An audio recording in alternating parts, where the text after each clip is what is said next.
அன்பு நேயர்களுக்கு கனிவான வணக்கம். செங்கல்பட்டு மாவட்ட சட்டமன்ற தொகுதிகளில் வெற்றி யாருக்கு? கடந்த 2021ஆம் ஆண்டு நடைபெற்ற சட்டமன்ற தேர்தலின் பொழுது செங்கல்பட்டு மாவட்டத்தில் மொத்தமாக உள்ள 7 சட்டமன்ற தொகுதிகளில் 2 தொகுதிகளை திமுக கூட்டணியில் இருந்த விடுதலை சிறுத்தைகள் கட்சி கைப்பற்றியது. ஒரு தொகுதியை அதிமுக கைப்பற்றியது.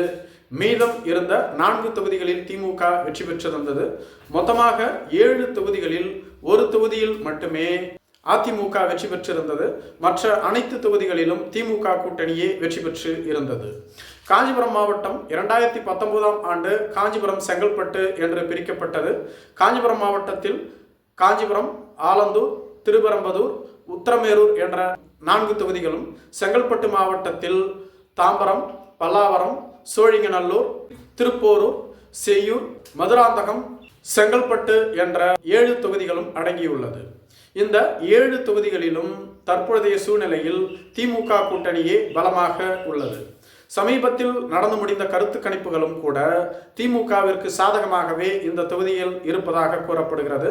செங்கல்பட்டு மாவட்டத்தின் மொத்த பரப்பளவு 29,045 சதுர கிலோமீட்டர். இங்கு 25,56,244 மக்கள் வசிக்கின்றார்கள். செங்கல்பட்டு மாவட்டத்தில் 3 வருவாய் கோட்டங்களும் 7 ஊராட்சி ஒன்றியங்களும் 359 கிராம பஞ்சாயத்துக்களும் 636 கிராமங்களும் அடங்கியுள்ளது. செங்கல்பட்டு சிங்கபெருமாள் கோவில், மறைமலை நகர், பல்லாவரம் போன்றவை நகராட்சிகளாக அறிவிக்கப்பட்டுள்ளது. இதேபோன்று தாம்பரம் மாநகராட்சியாக அறிவிக்கப்பட்டுள்ளது. செங்கல்பட்டு மாவட்டத்தில் இந்துக்கள் 85% பேரும், இஸ்லாமியர்கள் 6.09% பேரும், கிறிஸ்துவர்கள் 6.48% பேரும் வசித்து வருகிறார்கள். செங்கல்பட்டு மாவட்டம் சென்னைக்கு அருகாமையில் உள்ளதால் இந்த மாவட்டம் வளர்ந்த மாவட்டமாக அறியப்படுகிறது. மேலும் இந்த மாவட்டத்தில் பல்வேறு தொழில் முனையங்கள் மற்றும் தொழிற்சாலைகள் அமைந்துள்ளது. குறிப்பாக மறைமலை நகர், தாம்பரம், பல்லாவரம், சிங்கபெருமாள் கோவில் போன்ற பகுதிகளில் அதிக அளவு தொழிற்சாலைகள் உள்ளது. தென் தமிழகத்தில் இருந்து பல்வேறு தொழிலாளர்கள் இங்கு வந்து தங்கியுள்ளார்கள். மேலும் வட மாநிலங்களைச் சேர்ந்த பல்வேறு தொழிலாளர்களும் இங்கு குடிபெயர்ந்துள்ளதாக கூறப்படுகிறது.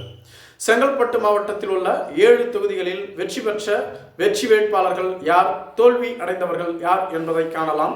பல்லாவரம் இ. கருணாநிதி திமுகவின் சார்பில் போட்டியிட்டு 1,26,427 வாக்குகளை பெற்றிருந்தார்.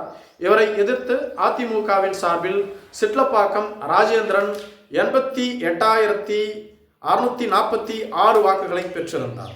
சோழிங்கநல்லூர் திமுகவின் சார்பில் அரவிந்த் ரமேஷ் அவர்கள் 1,71,558 வாக்குகளை 44.18% பெற்று வெற்றி பெற்றிருந்தார்.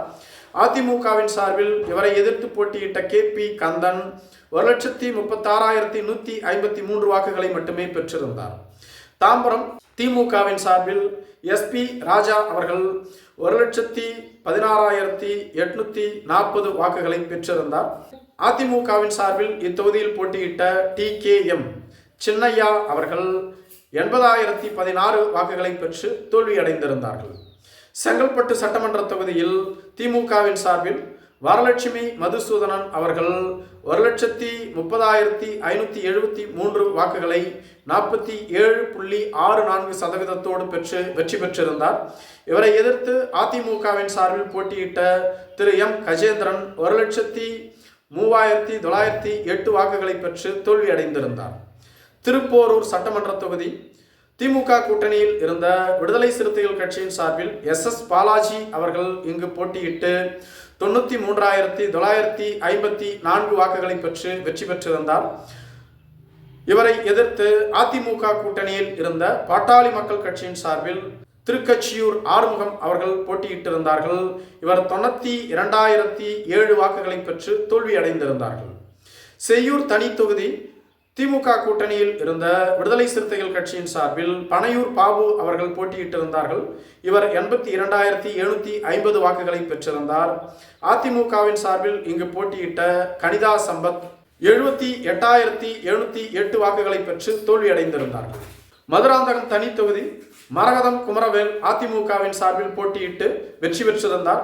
இவர் 86,646 வாக்குகளை பெற்றிருந்தார். இவரை எதிர்த்து திமுக கூட்டணியில் இருந்த மதிமுகவின் மல்லை சத்யா அவர்கள் போட்டியிட்டு தோல்வியடைந்திருந்தார்கள். இவர் 83,076 வாக்குகளை மட்டுமே பெற்றிருந்தார். தற்போதைய சூழ்நிலையில் திமுகவிற்கு 18வது மக்களவைத் தேர்தலை விட வரும் 2026 சட்டமன்ற தேர்தலில் அதிகமான வெற்றி வாய்ப்பு இருப்பதாக கருத்து கணிப்புகள் கூறுகிறது. அதே சமயத்தில் திமுக இதுவரையிலும் 4 ஆண்டு காலம் தமிழகத்தை ஆட்சி செய்துள்ளது. மிகப்பெரிய பிரச்சனையோ விமர்சனமோ இல்லாமல் சென்று கொண்டிருக்கிறது. அதே சமயத்தில் திமுகவின் மீது பல்வேறு குற்றச்சாட்டுகள் தொடர்ந்து முன்வைக்கப்பட்டு வருகிறது. அதாவது இதுவரையிலும் திமுக 500க்கும் மேற்பட்ட வாக்குறுதிகளை கொடுத்துள்ளது. அதில் பல வாக்குறுதிகள் நிறைவேற்றப்படாமல் கிடப்பிலேயே இருந்து வருகிறது. திமுக வெற்று வாக்குறுதிகளை கொடுத்து மக்களை நம்ப வைத்து ஏமாற்றி வருகிறது என்று பாட்டாளி மக்கள் கட்சியின் தலைவர் ராமதாஸ், அண்ணாமலை போன்றவர்கள் தொடர்ந்து விமர்சனம் செய்து வருகிறார்கள். இருப்பினும் வரும் தேர்தலிலும் செங்கல்பட்டு மாவட்டத்தில் திமுக வெற்றி பெறுவதற்கு அதிக வாய்ப்புகள் உள்ளது. திமுகவே இந்த மாவட்டத்தில் உள்ள அதிக தொகுதிகளை கைப்பற்றுவதற்கும் வாய்ப்புள்ளது. நன்றி.